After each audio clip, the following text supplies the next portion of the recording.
Britt Westbourne's return to Port Charles is not just another soap resurrection.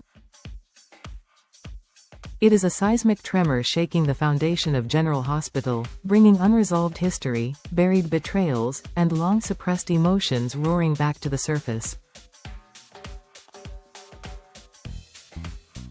Once again, the fictional city finds itself grappling with a ghost who refuses to stay buried, and for fans, this revival is more than nostalgia. It's a daring exploration of identity, legacy, and the ways the past never truly lets go. From the moment Britt reappears, the atmosphere shifts. Her presence forces old allies and enemies alike to confront truths they would rather forget. Jason, ever stoic, cannot help but wrestle with the weight of what they once shared and the cost of bringing someone like Britt back into his orbit. Nina, still learning to balance her own fractured loyalties, finds herself torn between compassion and suspicion. And then there is Liesl, Britt's tempestuous mother, whose fury over her daughter's return is laced with something more vulnerable: the terror of losing her child again after so many false resurrections.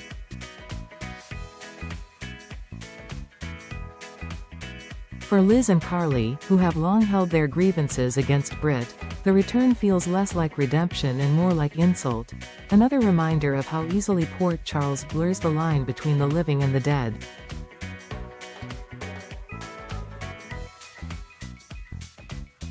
Yet it is not these entanglements that define Britt's new arc.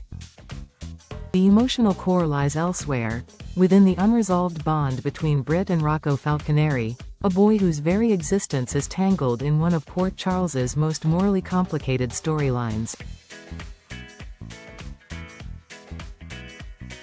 Almost a decade ago, Britt's decision to steal a frozen embryo and carry a child that was never meant to be hers set in motion a chain of events that scarred families and tested the limits of forgiveness.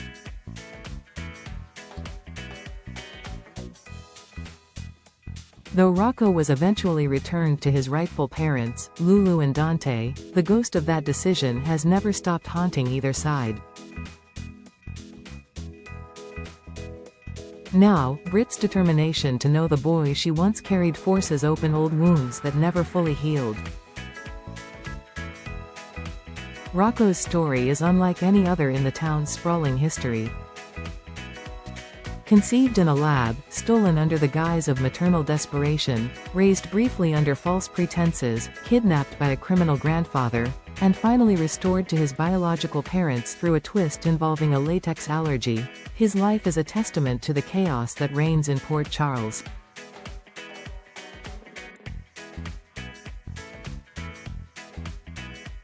Now a teenager with agency, opinions, and anger of his own, Rocco has grown up under the shadow of a past he barely understands. Learning the truth from Brooke Lynn, of all people, was not only a betrayal but a shattering of the fragile narrative that held his world together. For Lulu, the revelation reignited old rage, especially now that Britt stands in front of her again, a reminder of every loss she endured. But for Britt, the longing is real, however fraught. She is not delusional enough to expect Rocco to see her as a mother. She knows she forfeited that role the day she handed him over. What she seeks is recognition, a thread of connection that acknowledges the complexity of what they once shared. Carrying him, birthing him, holding him through those early days, even if under a stolen identity, are facts that cannot be erased. Her interest is not about reclaiming what was lost but about affirming that those experiences mattered. For Britt, Rocco is not a possession or a prize, he is living proof of her darkest choices and her deepest yearning. The dramatic tension lies in whether Port Charles will allow such a relationship to exist. Lulu, predictably, sees Britt's return as a threat, one more unstable influence circling her child. Dante, ever the pragmatist, is torn between honoring his wife's outrage and acknowledging the complicated truth that Britt has always been part of Rocco's story. Jason, who knows better than anyone how second chances in Port Charles are both a curse and a gift, remains the only one willing to entertain Britt's plea without immediate judgment.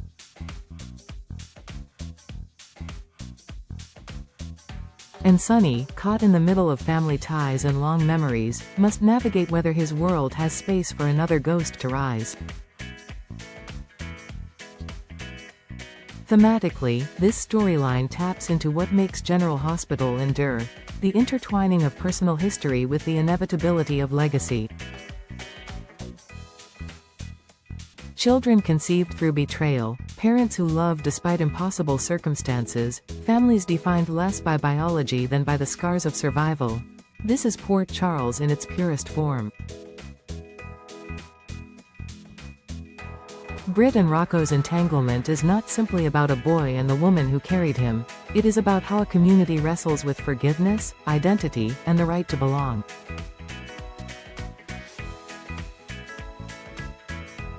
As the narrative unfolds, fans are asked to confront uncomfortable questions. Can a woman who stole a child ever be seen as anything other than a thief? Does giving birth create an eternal link, no matter how the child was conceived or claimed? And perhaps most importantly, does Rocco himself have the right to choose what place Britt occupies in his life, regardless of the fury of his parents? The answers to these questions will not come easily, and that is precisely what makes the story compelling. Unlike the grand conspiracies of mob wars or the thrill of spy missions, this is drama rooted in intimate choices and emotional fallout. What makes Britt's return so electrifying is not just her interactions with old rivals or her attempts at redemption.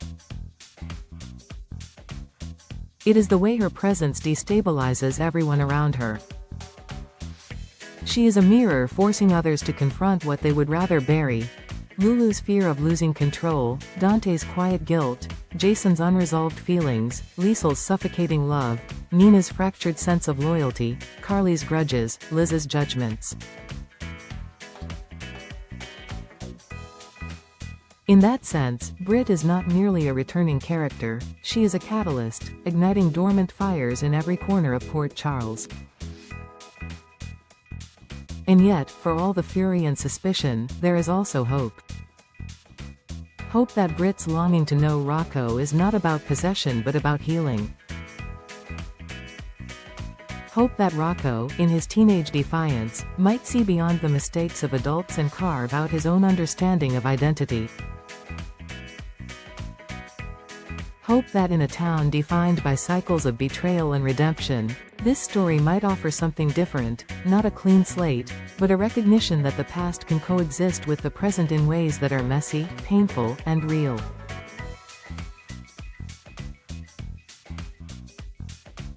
In the end, Britt Westbourne's resurrection is not just a gimmick or a plot twist. It is an emotional gamble, one that asks viewers to invest not in spectacle but in character. It demands patience, empathy, and an acknowledgement of the impossible choices people make when desperation collides with love. For almost a decade, fans have waited for this reckoning, for Rocco's story to be revisited with the gravity it deserves. Now, that moment has arrived.